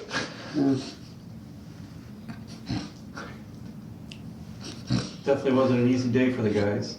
I wasn't there. It's totally understandable. You know, every guy that fights hard has to play hard too, you know what I mean? And that's just a part of it. Yeah. You know, guys come back from their vacation time or whatever. I mean, it's just war, man. War is hell. We all know it. We've seen it 100 times. And the guys that were there can have a hard time talking about it today too. But, you know, we've got each other today, and, you know, we remember the guys that were killed, and, you know, we give them honor and memory to them. But the camaraderie that never ends. It's brotherhood. Yeah. So then coming home, you're short, right? Yeah. How short were you? Like, let's take it a month out before you get ready to leave. Was the short timers feeling kind of kicking in? Or? I got a rear job right around that time when I got home from. I got out of recon and got sent to the fire base to work on this radar machine that they had. So my last couple of months were easier duty. Pretty laid back then. Yeah. And I got out in, you know, early August, and one day less than a year, I came home, and it was great. Flying home was just awesome. What did it feel like? I mean, like, how'd you leave the line? Well, I mean, you know, you say goodbye to everybody, but every day almost there was somebody leaving, right? You know, and guys coming, you know, so they were always coming and going. So you knew when you were short, it was your time, and everybody said goodbye to you. You know, and you got to go down to Cameron Bay and wait your turn to get on a plane and go home. Just like the big red one. yeah, you know, and so it was, you flew out of Cameron cool. Bay? Yeah. Did you fly back to Seattle? Yep. Yeah, I flew back to Seattle, a MAC flight. It was a Continental Airlines 707. Nice. And never forget walking up on the tarmac and getting off the bus and walking up the stairs and saying, this is it, the Freedom Bird. I'm finally going home. And there was American girls on the plane. You know, we call them round eyes. Yeah. You know, and they had perfume on. They smelled good. It was just like, oh man, this is fantastic. Yeah. You know, and we got back to Seattle, and you know, it was a tough time in the country because you didn't know whether people were going to say, you know, congratulations, thank you, right. or, you know, you're a baby killer. Right. That's the way the country was split at the time. My family was very supportive. I had no problem with my brothers and my cousins and my dad, of course, and everybody was so happy I was home, and I was so happy to be home. Tissue here if you needed to. Yeah, thanks. Were you waiting there in Seattle, or where were you guys waiting for him when he came home? What's that? No. Where were you guys waiting for when he came home? Where were you at? Oh, God. No, you were in Florida, and I flew from Seattle to Miami. Oh, first of all, I was supposed to go to California, to Los Angeles, because my cousin Tommy, who was very close to me, had moved to Los Angeles, and my brother Rich was down there. And we were writing back and forth. They said, well, when you get to Seattle, you got to come down, because and two other of my cousins and a high school buddy had flown out to LA Yeah. to be with, to party with me for a month, when I got So you home. partied in Los Angeles for a month after Vietnam? Well, what happened was I called them from Seattle and I couldn't get a hold of them Right. because their phone got disconnected because they didn't pay the bill. Okay, yeah. So I'm like, what the heck? Maybe they moved back. I don't know where they are. Yeah. Phone's disconnected. So I just said, heck, I'm flying back to your house, to Dad, the family. So I flew to Miami. I didn't tell anybody, and I just had the cab drop me off, and I walked up to the house in the middle of the day, wanted to surprise everybody, and nobody was home. So I had my duffel bag, I was sitting there on the front porch, and finally Jackie came home, and Patty came home from school, and Bobby, and then, they weren't expecting it. As you're talking about this, it comes to me. Yeah. But just remember all that, and I don't remember all that. Yeah. Well, it's okay, Dad. When I'm 92, I'm probably going to forget all this stuff too. We'll have it on tape and we'll have it on the archives. You guys will never forget. All we can do is pray for you.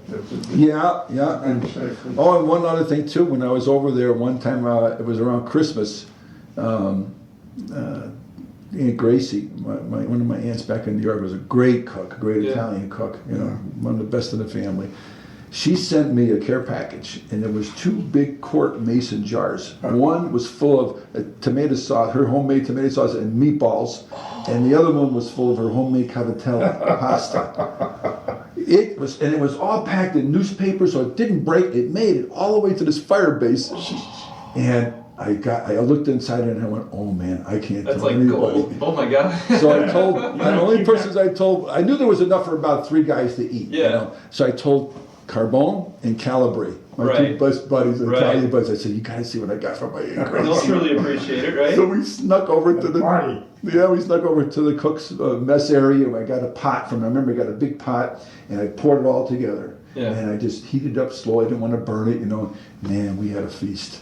Oh, God. And those guys remember that when we go to the reunions. They remember that feast. Were that those we your had. 2 closest buddies while you were over there? Or Pretty much. They were really close. Yeah. do you keep up with them? Or? Yep. Yeah. Perez, Dave Perez, another guy lives down in San Benito, Texas. We're real close.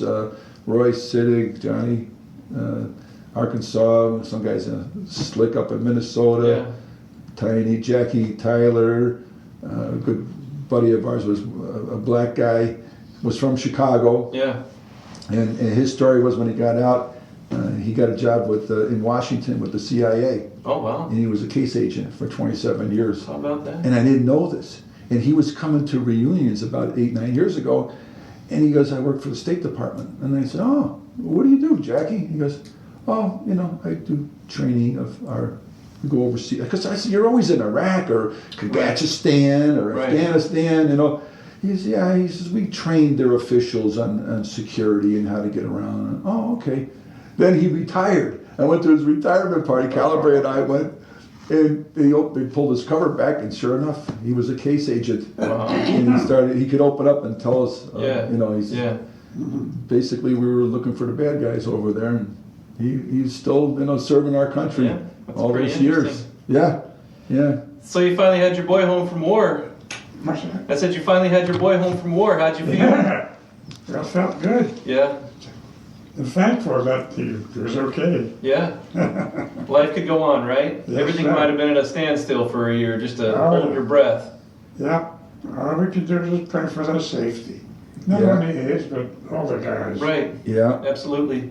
Yeah, and it was a tough. What medals and decorations did you bring home? Well, we got the air medal because we all had 25 or more combat assaults. Mm-hmm. I got an Army Commendation Medal with a B device for one day. Our platoon was point, Mhm. and I had the machine gun at the time, and I carried that for about 4.5 months.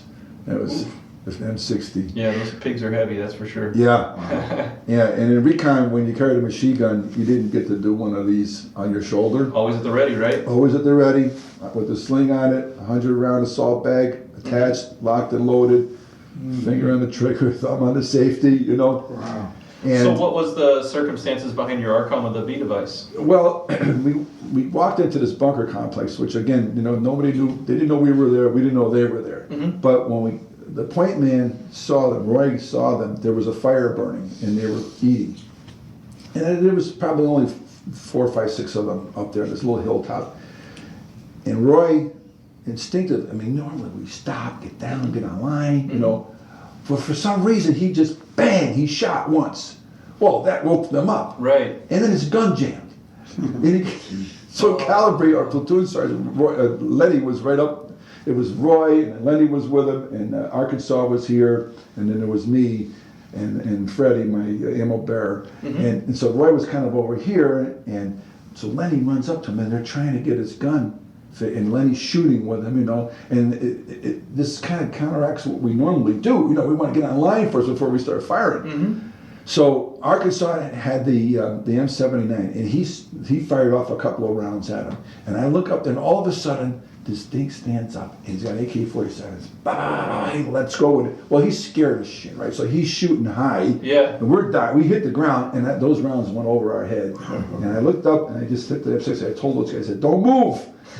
I got this. I did like 6 or 8 round bursts, and hit the ground and brought it up. And then I didn't see if I hit him, but we found a blood trail afterwards. But anyways, then they took off. I mean, once we started shooting at them, they were gone. They were over the hill. They dove over this hill, and they were running. And when we got there, the fire was still burning. The rice was still on there. And they left a satchel with paperwork in it. Intel. They were a pay company. And they took their money. We didn't get the money. Okay. But we found all their records. And on their records were all the South Vietnamese politicians in the villages around that area. Oh. So here these North Vietnamese guys are coming in to pay off the South Vietnamese guys. The local politicians and stuff. Yeah, which, you know, that's the way it was. I mean, the VC were relentless. At night, they would come into the villages and they'd kill these kids and people. They'd say, look, if you don't join us, you're dead. Taliban was doing the same thing in Afghanistan. Yeah, exactly. It's terrorism, you know. Yeah. Well, we didn't know it at first, but we radioed back, and the colonel, you know, I don't know, they were reading, there was an interpreter with us, I think, and he was reading some of us. So the colonel got all excited. He was so happy. He goes, oh my God, we really got some, you know, this is great information, what intelligence, you know, and make sure you get all that back into us, you know. And we're like, yeah, okay, whatever. You know, what's our next thing? Job, right? Let's do the mission. I know, we got to stay alive and get on, and we got to keep humping that day and set up that night. And so anyways, Lenny, who was our platoon sergeant, we got back to the rear, he wrote it up for me and put me in for the Armed Commendation Medal. Other than that, you know, it was just the normal Vietnam service medals. Right. Other than that, just normal living, that's all. Yeah, right? Just, you know, every day going out there, hanging it all out there, putting your butt on the line. So post-war for both of you guys, when you came home from World War II and you were married, had some kids, did you go back to the band? What did you do for a living when you got back? Well, I got a job in the coat factory, was it? No, it was shoe business. Oh, the shoe business. Paul DeFalco. Paul DeFalco, right. He played with his brothers every Friday and Saturday night, and that was extra income to the family. So they had a job to play, and they played some weddings on Saturdays too, and they were busy, you know.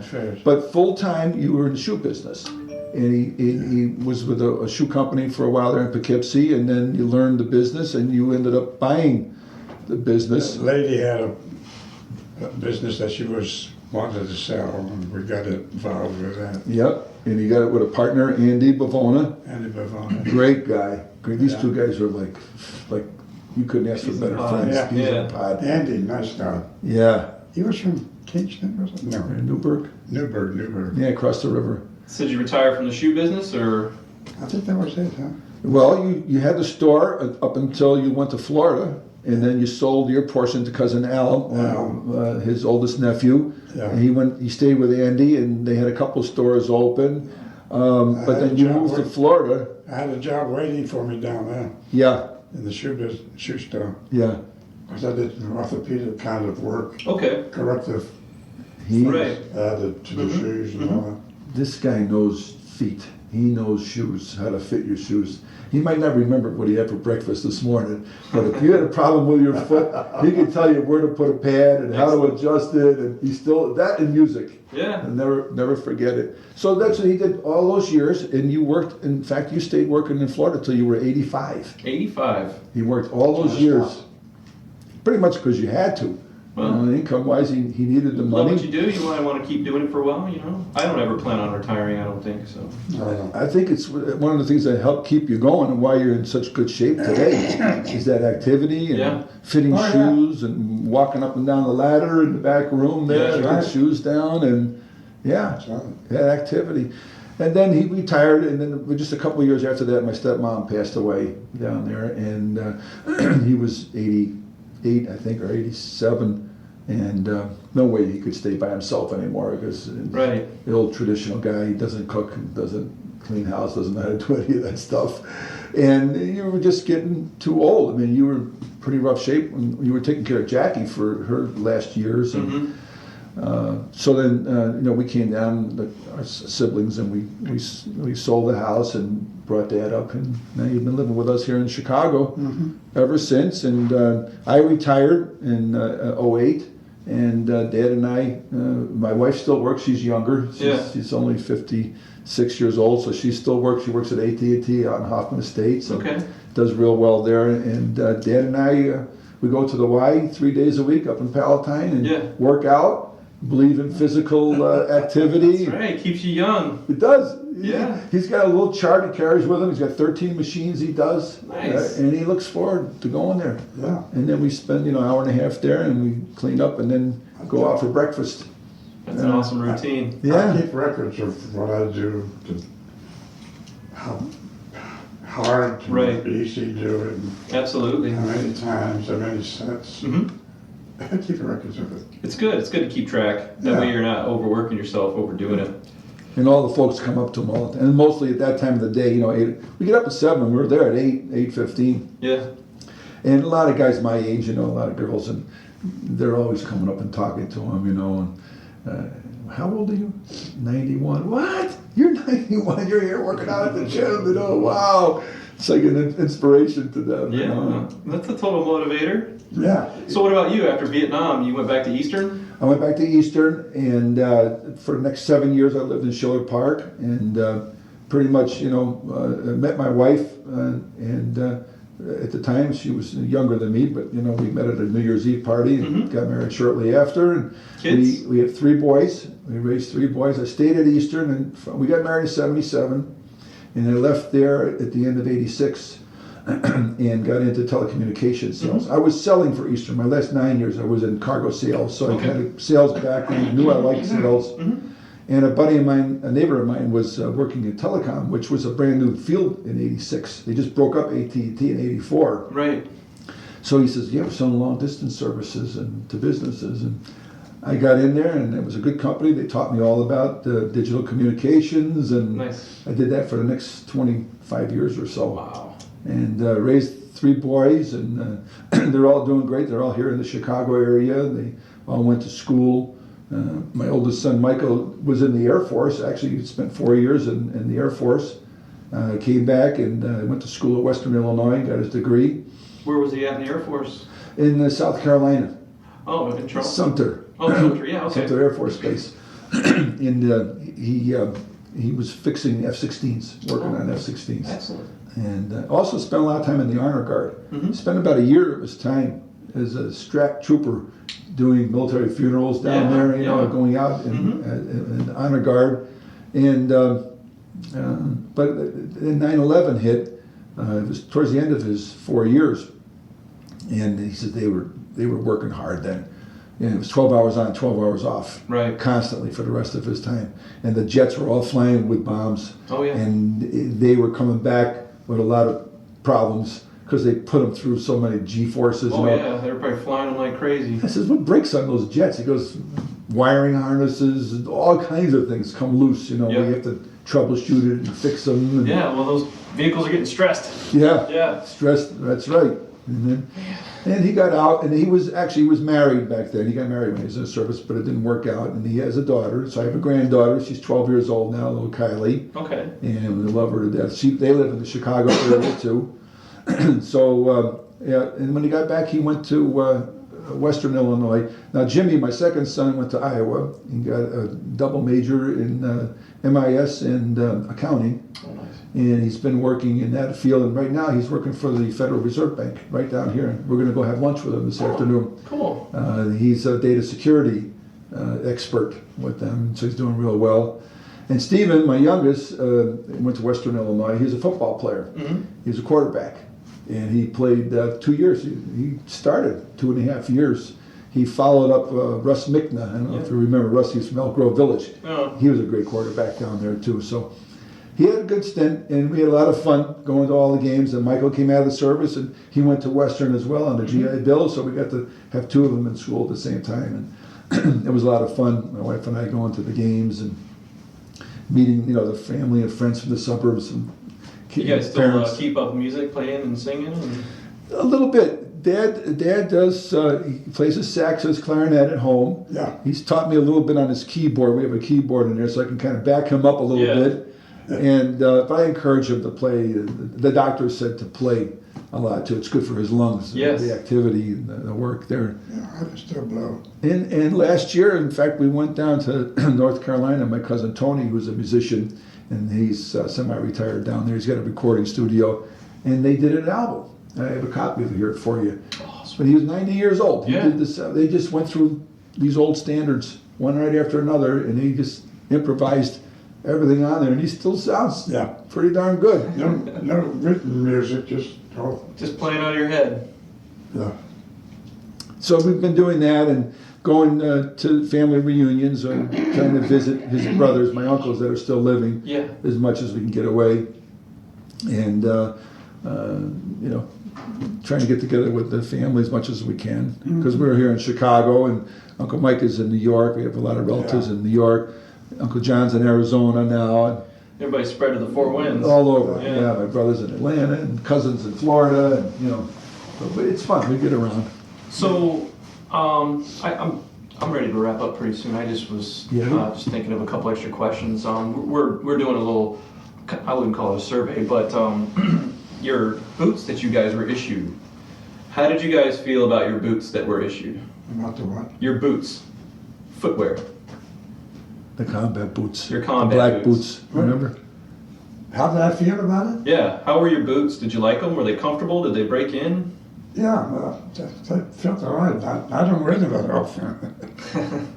Well, yeah. I I guess you were in remember fatigue. you had them when I was a kid. They were up in the attic with your uniform. I remember seeing them.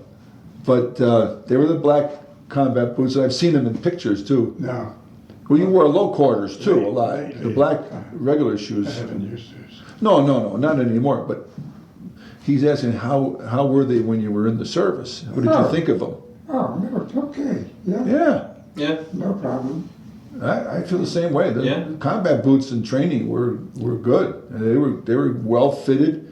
Did you have the same boots going into Vietnam? No, we had jungle boots With the canvas on with the the side? canvas on the side, the green canvas. Mhm. Yep, and they were fitted. They were fine. I think that the one thing the Army does is make sure your feet are taken care of. Your feet go, you're gone. You're done. That's right. That's the lifeblood of the grunt right there. Yeah, Keep your feet healthy. yeah. Good feet, good shoes. Yeah. Good boots. Excellent. Yeah, I totally forgot I had those boots. It's so long ago. So, and I'll leave this question for the both of you. And it was also in the questionnaire, but like, what is your guys' impression of the citizen soldier? Of a citizen? A citizen of this country giving up or volunteering their part of their life to give to the service of the country. How do you feel about that? What's your... Well, I have no feeling. It depends on the individual. If he has reason enough not to want to partake. But as far as I feel about it, whatever they desire to do, that's it. Good. That's it. What do you think of the guys that are in the military today, though? Oh, well, I thank God for those people that are doing that work that is important. Right. It's an all-volunteer army. There's no more drafts. So, That's right. The men and women that fight these days, they do it on their own volition. Yeah, Exactly, that's right. We have to have it ready to go army, Mhm. the way things are in these other countries, you never know what's going to happen to Sure. the next moment. Yeah. I feel good about it. I mean, it's a good thing to have. I feel the same way. I'm very, very proud. I feel a kinship with them. I worry about them. I think about them a lot, and I know what they're going through, and I stop and think about that quite often. I'm so glad that we've got them. I really am. I'm so proud of them. And like I said, at our reunions that we go to, our infantry unit is still active today. They're part of the 25th Infantry Division in Hawaii, and they're always in Iraq or Afghanistan. They've been in Afghanistan a lot, and they've been seeing a lot of combat. And they send a couple guys back, 3 or 4 guys, to our reunion, and we get to meet these kids and talk to them, and really can identify with them. I know in Denver, the last reunion, I got to talk to this one sergeant. He was a platoon sergeant, I think, about some of the activity in Afghanistan, and I was sharing like recon. He goes, yeah, we still have recon. It's called Scout Squad, but Yeah.